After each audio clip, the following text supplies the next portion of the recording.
All right, Shalom. This is Shalom from the Great Millstone Atlanta Church. Before I get started in this lesson, I want to give all praises, honor, and glory to Yahawah, Ba'ashim Yahawah Shah, Bahashim Rakah Kodash. Double honors to my elders and apostles of Great Millstone that teach and rule well. Peace, safety, much love, and blessings to the elect of Israel. So I'm going to go into Joel chapter 3 and also a few other books to basically go into the judgment that the Lord is about to bring on these nations and their military, their armies, how he's going to destroy them. And that's going to, by destroying their armies, which is their power, it's going to bring down their governments.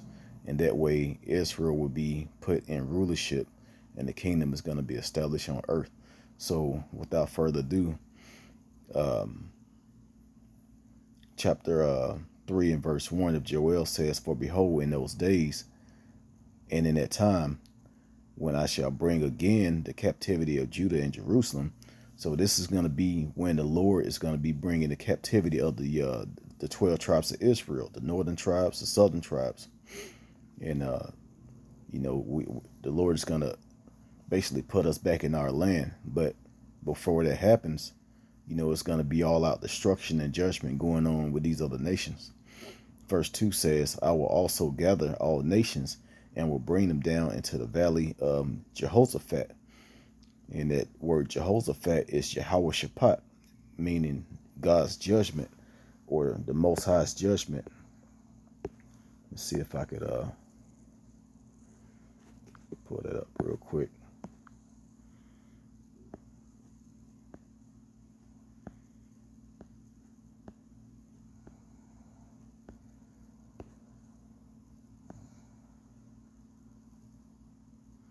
So that's Yahawah Shaphat. Yahawah Shaphat.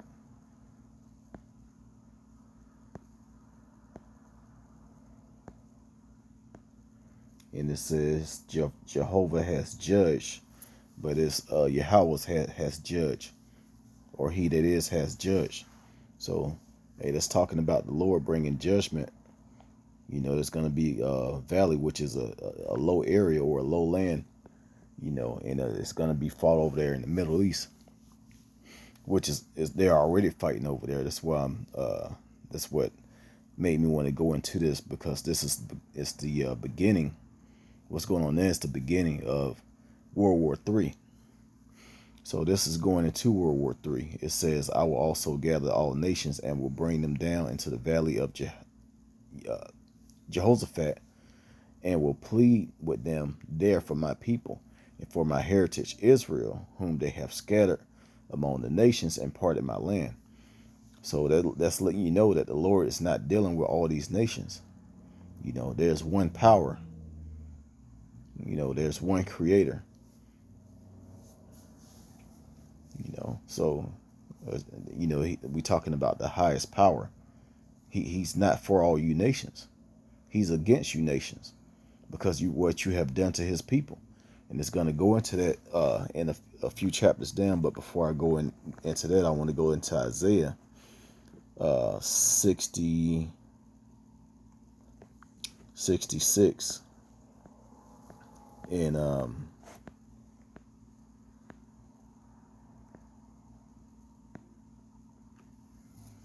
going to start at verse 15. It says, "For behold, the Lord Yahawah will come with fire and with his chariots like a whirlwind, to render his anger with fury and his rebuke with flames of fire. For by fire and by his sword will the Lord plead with all flesh, and the slain of the Lord shall be many." And when you go into how the Lord is going to destroy these nations and these armies, it gets pretty graphic in the book of Second Ezra and the Apocrypha of chapter 13. That I actually read that, and it just gave me a image of how everything's gonna play out, and it's pretty frightening. If especially if you in the military, or even worse, if you just in the military, you're gonna be destroyed when the Lord comes back. Plain and simple. You know, not saying that anybody that's in the military or has joined the military are going to be destroyed, but those that's over there fighting at that time, you know, it don't matter what nation you from, if you're over there fighting and doing the Lord's judgment, you're going to be destroyed. So he said it says the slain of the Lord should be many. But I'm gonna go back to Isaiah chapter 34.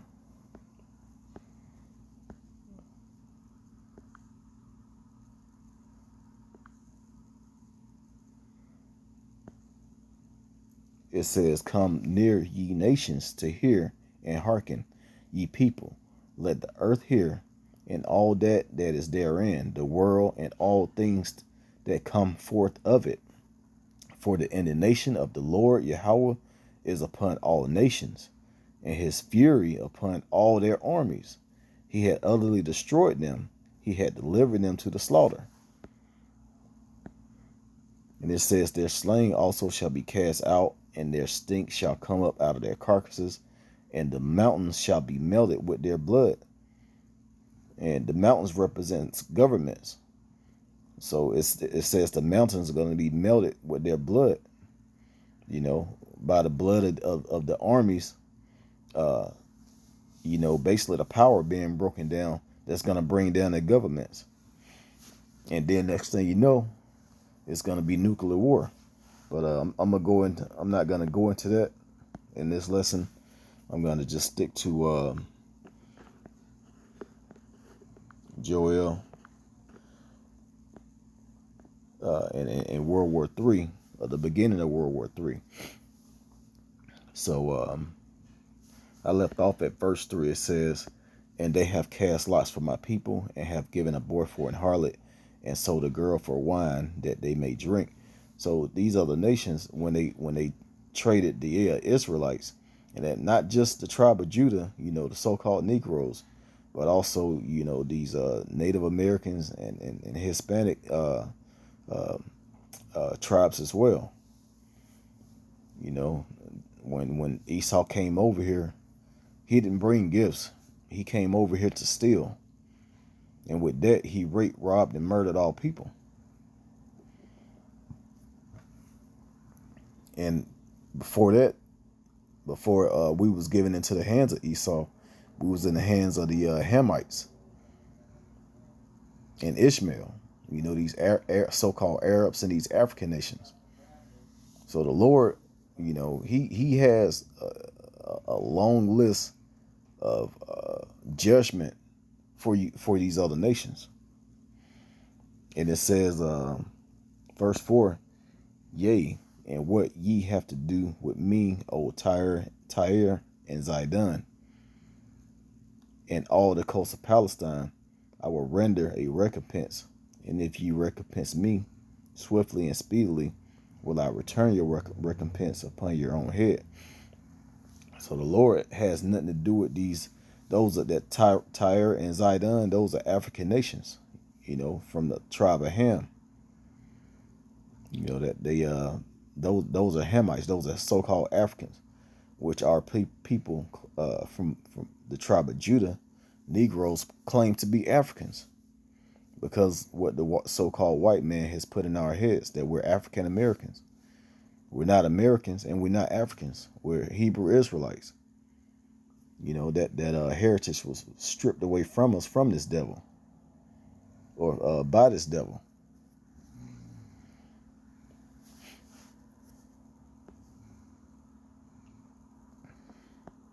But I'm gonna go real quick into the book of Psalms chapter 83, going into these other nations.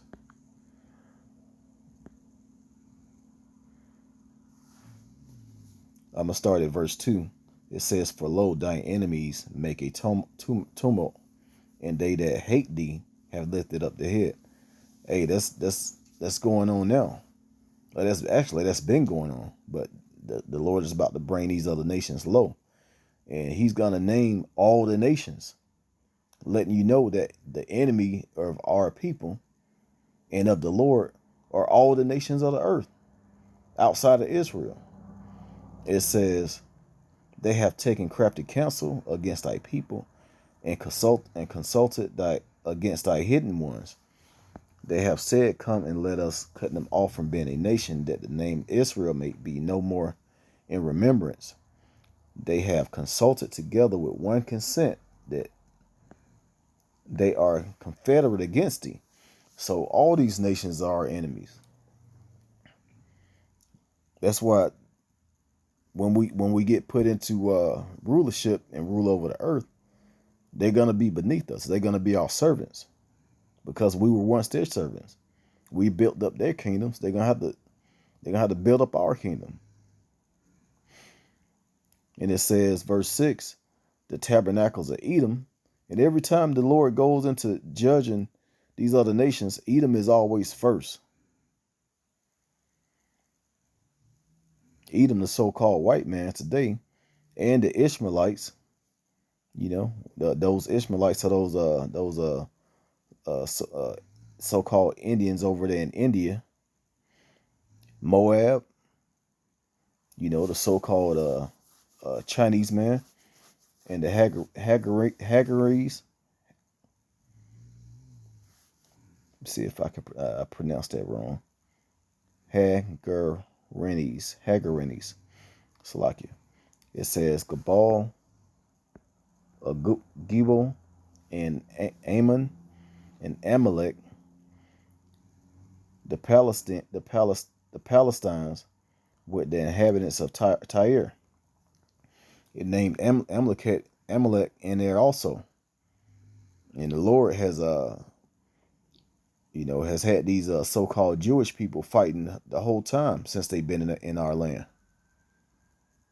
It talks about that in Exodus chapter 17, how the Lord was going to make war with Amalek from generation to generation. And he kept that promise. That's actually what's kicking it off right now. Israel and Gaza shooting missiles and destroying each other.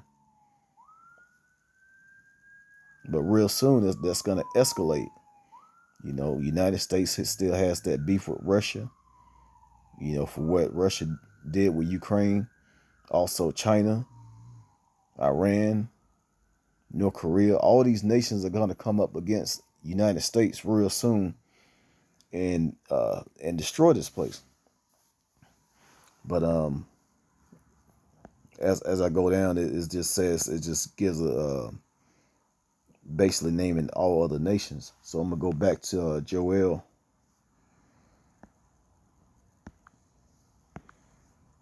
chapter 3 in verse 5. It says, because ye have taken my silver and my gold and have carried them into your temples, my godly pleasant things. Because every time we was taken out of our land, they stripped us of everything. Anything of value that we possess, they possessed it. When I say they, I'm talking about the other nations. Not only just the so-called white man, but all of these nations that had us in captivity.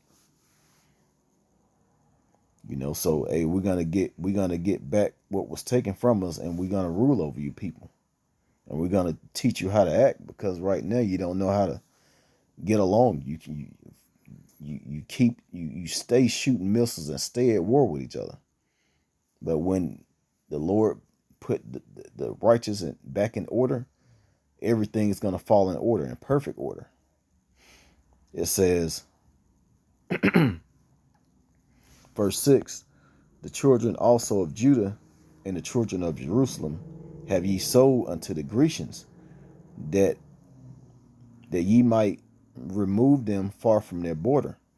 And that's exactly what happened. We were sold to the Grecians. By these Hamites and these so-called Africans and these Arabs. They don't really tell you that in history, but I actually found an article where these so-called white men was pointing a finger at these Africans, saying, "Hey, it didn't start with us. We didn't just go over there and take you. You was given to us." And they tell you that we were sold by our own people. No, we were sold by Africans. We're not African.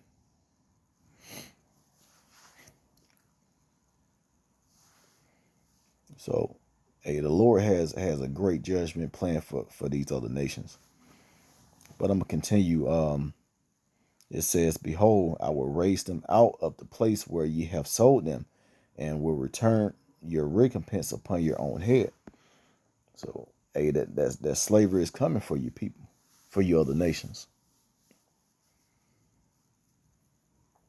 Verse 8, "And I will sell your sons and your daughters into the hand of the children of Judah, and they shall sell them to the Sabaeans, to a people far off. The Lord has spoken it." Verse 9, "Proclaim ye this among the Gentiles, prepare war. Wake up the mighty men. Let all the men of war draw near. Let them come up." So, hey, these other nations, that's what's going on now.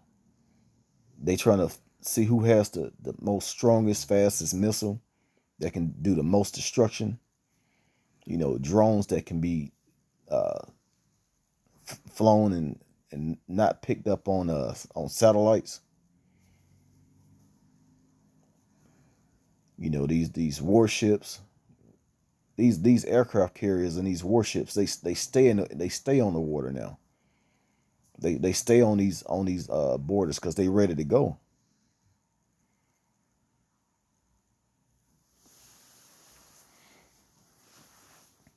It says, "Beat your plowshares into swords and your pruning hooks into spears. Let the weak say, I am strong." And as you see, the weak is saying that they're strong. You have these smaller nations coming up against larger nations. You're gonna, and not only that, you're gonna have these smaller nations coming up against Esau, Edom. And once again, look what's going on in Israel and in Gaza right now, in Palestine. Hey, the Lord spoke these words, and they're clearly coming to pass. So what's next? Hey, we're gonna be prepared to receive the reward. Lord's willing, we have that number. But that's we're up next to rule. So we have something great, very great to look forward to in these days. Which these other nations, they don't have any. They have the only thing they have to look forward to is pretty much not going to war anymore, but also being ruled over by the Most High in Israel and Yahawah.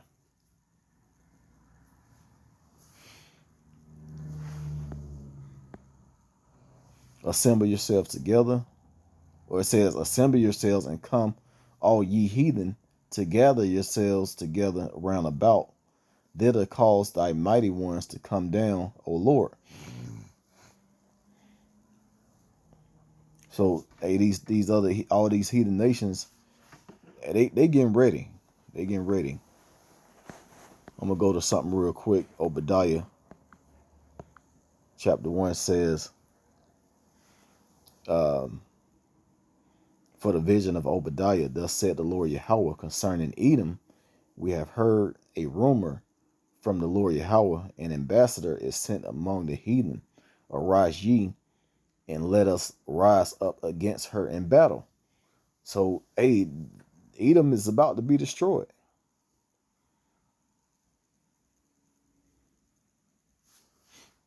That Edom is going to receive the worst destruction and punishment than all these other nations.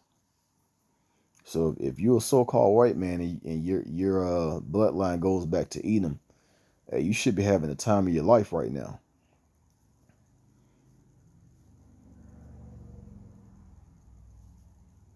Because it's going to be over real soon. And you're going to live to see it. It's not going to be 10, 20 years down the line. No, this is about to happen now. Let me go back to Joel.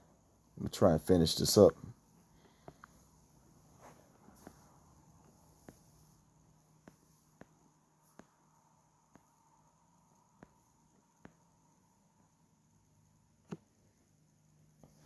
Verse 12 says, let the heathen be weakened and come up to the valley of Jehoshaphat, for there I will sit to judge all the heathen round about. Put ye in the sickle, for the harvest is ripe. Come, get you down, for the press is full. The fats overflow, for their wickedness is great. Hey, this place has met its maximum wickedness. The script, it says the fats overflow. It's overflowing with wickedness. The Lord is about to bring that judgment real soon. But it's a few more scriptures I want to get on this, but I'm gonna go ahead and end it. I pray this was edifying. This is what's going on right now in Joel chapter 3. You know, the Lord is getting these nations ready to fight. You know, keep watching the world news, you know, because you're not going to see this on regular news. They're like covering everything up, but you can find it online, the destruction that's going on over there in the Gaza Strip and over in Israel. Hundreds of people are dying. And that, I believe that was a death toll from last week. You know, Lord's willing, this week, you know, he's going to beef it up more to where, you know, this war gets more intense. These more prophecies come to pass. And next thing you know, Lord's willing, we back in our own land. So I pray that this is edifying once again, giving all praises, honor, and glory to Yahawah, by Hashem Yahawah Shah, by Hashem Rakakwadash. Double honors to my elders and apostles of Great Millstone that taught us this truth. Shalom to the elect.